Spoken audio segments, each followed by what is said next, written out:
বিএনপির সাথে আমরা জোটবদ্ধ হয়েছি, তার কারণ হলো বিএনপি ইসলামী মূল্যবোধে বিশ্বাসী।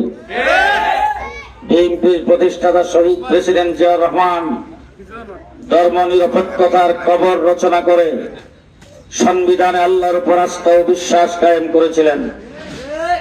আমি আলাপ আলোচনা করে কথাবার্তা বলে আমি তার কাছে বসে যে জিনিসটা বুঝতে পেরেছি, জনাব তারেক রহমান জিয়াউর রহমান সাহেবের ডুপ্লিকেট।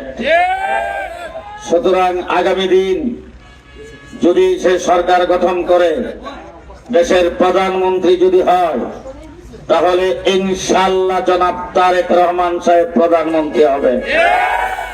এবার আপনাদের কাছে প্রশ্ন, আপনাদের খড়িয়ালা গ্রামে কোন দলটা সবচাইতে বেশি জনপ্রিয় আর শক্তিশালী বলেন? যে বিএনপি জোট থেকে আমি এইখানে মনোনয়ন পেয়ে এই জায়গায় নির্বাচন করতে এসেছি, আমার মার্কা খেজুর গাছ। আর আপনারা বলেছেন বিএনপি খয়রালা গ্রামে সবচাইতে বেশি জনসমর্থন আর শক্তিশালী, তাহলে পাস করবে আম গাছ। ওই তারা কিছুতে কথা কয় না, পাস করবে আম গাছ না খেজুর গাছ? জনপ্রিয় যেই দল, যেই দলের বিশেষ সমর্থন, তারাই তো বাস করবে নাকি? যদি আমাকে ভোট দেন, আমি যদি এখান থেকে নির্বাচিত হয়, জনাব তারেক রহমান সাহেব প্রধানমন্ত্রী হবে।